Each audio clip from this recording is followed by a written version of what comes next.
En thérapie est la série française à suivre en ce début d'année 2021. Diffusée sur Arte depuis plusieurs semaines, la fiction multi-adaptée à travers le monde séduit lors de ses diffusions au moins 1 million de téléspectateurs par soirée, le jeudi dès 20h55. En replay, même son de cloche, les épisodes ont été rattrapés des millions de fois. Un pari risqué mais réussi, donc, pour la chaîne.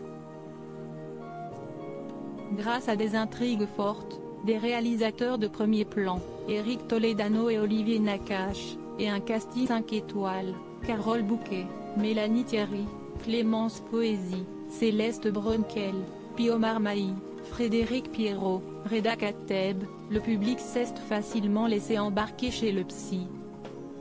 Mais alors que tout roule pour En thérapie et qu'une saison 2 est d'ores et déjà en projet, en coulisses, en revanche, s'y est-il la crise.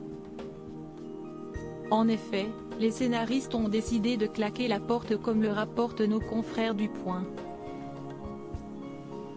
David Elkaïm, Vincent Poimiro, Pauline Guéna, Alexandre Manneville et Nassim Métard ont justifié leur décision de partir à cause d'un manque de considération certain de la part de la production. Ceux-ci s'étaient fait promettre d'obtenir une voix et une place autour de la table des discussions, afin de participer aux prises de décision quant l'évolution créative de la série. Le groupe souhaitait aussi être crédité à la direction artistique ou à la coproduction d'En thérapie. Mais les producteurs n'ont visiblement jamais tenu parole.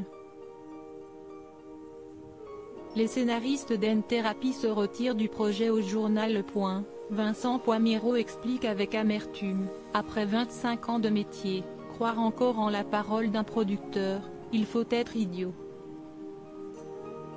Notre apport était quand même essentiel, nous voulions juste qu'il soit crédité comme tel. Et puis si est-il important pour les auteurs, d'un point de vue artistique, d'accompagner ce genre de série pendant le tournage, jusqu'au bout. Un comédien peut avoir envie de modifier des répliques, mais les scénaristes qui connaissent l'ensemble du texte savent que telle ou telle phrase peut être modifiée ou que telle autre doit être maintenue. Parole de scénariste, un collectif dénonçant ces conditions de travail intenables, rejoint ces propos et parle de ce problème généralisé en France. Cette prise de position aidera-t-elle à faire bouger les choses dans l'avenir ?